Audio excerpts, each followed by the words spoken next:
The Russia-Ukraine war has entered its 9th month, showing no signs of a slowdown just yet. The focus of the battlefield now shifts to Ukraine's port city of Kherson. After a spate of counter-offensives by Ukraine to get back some of its territories, Moscow's possible trap in Kherson has become the next thing to watch out for. Is the tide turning in the Ukraine war? Let's find out. Kherson had been one of the first few major cities captured by Russia after launching what it calls a special military operation. Currently, it is one of the 4 partially captured territories, the others being Luhansk, Donetsk, and Zaporizhia.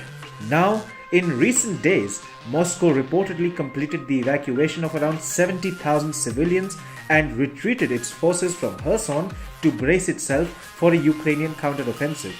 The Kremlin's justification for it was that Kyiv would bomb the Novokakivka dam to flood the region, which President Zelensky has denied. Russian commander Alexander Khodorkovsky was quoted as saying, "We're preparing Kherson for defense. We're taking the civilian population out, in many ways untying our hands." But the Ukrainians seem to be having none of this. They have categorically refused to believe a retreat by Russian forces, accusing Moscow of deliberately spreading panic in the region. President Volodymyr Zelensky told an Italian newspaper on Thursday, and I quote, "Their best trained troops are in place. Nobody left. We see it and we don't believe them." That leads to the question, is Ukraine finding an excuse to not go full throttle in Kherson? While some may find it a bit far-fetched, there may well be a solid reason behind it. You see, Russian forces have evolved and become stronger than they were in February. In fact, the Ukrainian forces on the ground admit this fact. Major Roman Kovalev, who is leading a 500-person battalion in Ukraine, said, and I quote, "The Russians know how to fight. They learn fast.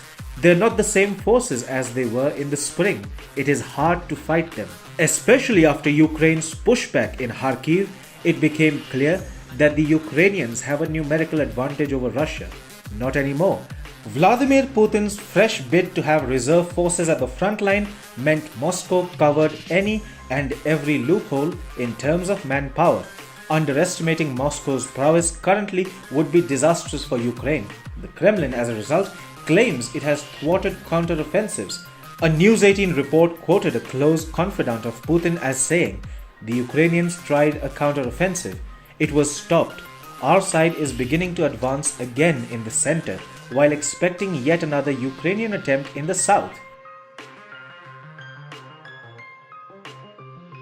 But hold on, you may ask, what's the big deal with Kherson anyway? You see, a port city anywhere in the world comes with great significance. In this conflict, Kherson is of twofold importance. First, it provides connectivity to Crimea, which Russia annexed in 2014. Second, it provides a link to the Dnipro River that bisects Ukraine. The fact that Russia had the upper hand here so far meant that Ukraine's access to the Black Sea was also cut off. The stage is set. The two sides are contesting for perhaps the most important piece of territory strategically. So, back to our original point. Do you think Ukraine will be able to push back Russia in Kherson?